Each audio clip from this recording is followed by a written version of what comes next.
everyone. We're the other half of the team Zika. We are also responsible for expressing Zika protein both in bacterial and mammalian cells, to be specific, BL21 cells for the bacterial system and HEC and HeLa cells for the mammalian system. My name is Kylie Kawamoto. And I'm Jordan.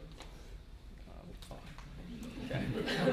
All right, so our investigative question was, can we get these bacterial and mammalian systems to actually go forth and express our fusion constructs? Our fusion constructs are made with Zika envelope and NS3 in either vector backbones. Our vectors are PET15B, GFP, and V5 His.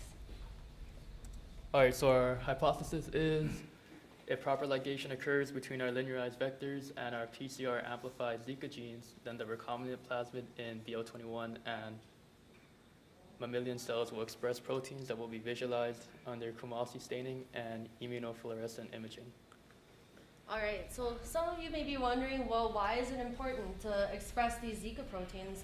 The biology of Zika is still very much unknown at this point. So if we are able to study each protein individually, we can perhaps discover its role in the actual Zika pathogenesis of the virus. So these proteins will be utilized in vaccine development. The NS3 is a viral protease that aids in the replication of the virus. And the envelope is a structural protein that can be detected by the immune system. All right, so our first part of this experiment is to actually create the recombinant DNA and then clone them into bacteria. Dr. Kaufusi was able to transvect the recombinant DNA into the mammalian cells. All right, so prepping our vector.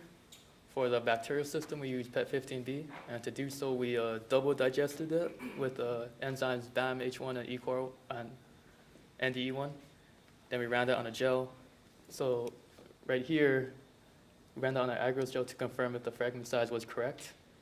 So for this example, if restriction was done properly, you'd have two bands.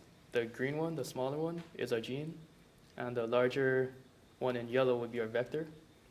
That would be a larger size. And after we confirmed that, we cut that out, purified and quantitated that. For our mammalian expression, we used vectors GFP and V5 His. And for those, we PCR'd those with appropriate primers that added the SBF1 and ECOR1 cutting sites. All right, so after we prepared our vectors, it was now time to prepare our inserts. So we used cDNA, which was made from the Zika RNA, as the other group had stated. With the cDNA, we used these primers here, the NS3 F1 and the NS3R, and for the envelope, we used envelope 1F and envelope reverse. This allowed specific amplification of the cDNA so that we could get those specific genes. So for our mammalian expression system, we ligated our inserts into GFP and V5 His, and to do so, we took our inserts NS3 and Zika envelope and PCR'd those with appropriate primers to add the cutting sites to ECOR1 and SBF1. Our vector also contained those cutting sites, ECOR1 and SBF1, and together they contained staggered ends that are able to be complementary base paired and ligated through the enzyme ligase. So much like ligation, Gibson assembly allows us to make our recombinant plasmid. The only difference is it uses three enzymes. Exonuclease chews up the DNA, creating 3' overhangs. This kind of facilitates the homologous DNA repair. At that time, DNA polymerase can come in, anneal each fragment, and lastly, DNA ligase can seal the DNA. We use NS3 along with envelope that was created from the cDNA, with PET15B that was linearized with restriction enzymes NDE1 and BAMH1. All right. After that, we got our fusion constructs and we transformed those in alpha competent cells using a heat shock method. And then we spread those on a plate, on an LVM plate to be incubated overnight. So after an 18-hour incubation, we can see that we did experience growth on our LB amp plates. This is a really good indication that indeed the bacteria had received the plasmid and colonies were able to grow in the presence of ampicillin. To also confirm that our ligation was successful, we ran a colony PCR And to do so, we transferred our colonies from the LV AMP plate to a plate that was gridded. And we took our colonies, nicked them with a pipette tip, and swirled them in 200 microliters of nuclease-free water. Then we boiled that to get rid of any excess bacteria, and that was our PCR template. All right. After that, the colony PCR that was successful, we sent those off for sequencing, and we got those results back. We ran those in a blast search to reconfirm that our blast search matched our sequencing results. Then we got our colonies from the grid plate, nicked them, and dropped those in 5 milliliters of LB broth and incubated those overnight, and those were further plasmid isolated. So with the plasmid being isolated, we transformed those with BL21 cells to be expressed, added stock media, and spread those onto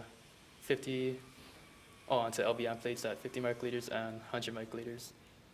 And following that, after incubation, we took our clone and took 500 microliters of that clone and 500 microliters of the glycerol stock and stored those for further usage.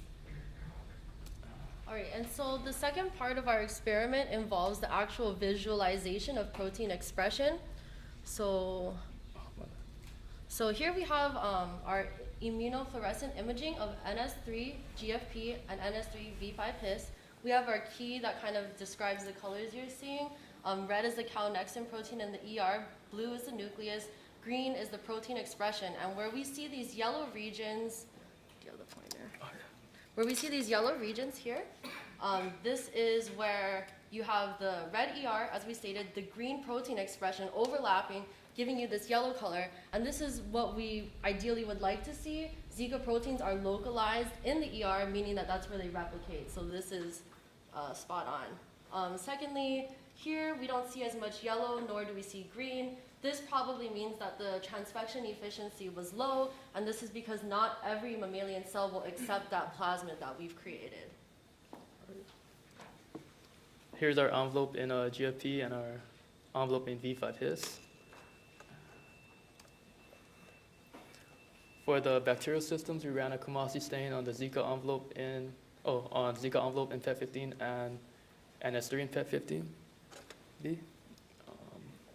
So as you can see here, this is our ladder. We did a 2-hour, a 4-hour, and an overnight protein induction, and also uninduced protein induction. And so Zika, for this example, this is our Zika envelope. The weight of the envelope would be 54 kilodaltons, and this band right here is kind of around that weight size.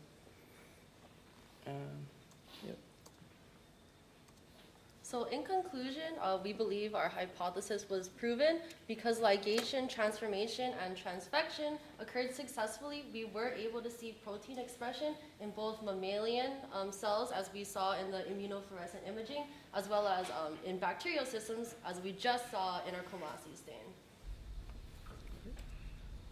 We just want to thank Dr. Nipane, Dr. K, and Dr. Kalfusi for being really good mentors and being really understanding with us this summer on Embry. And that's all.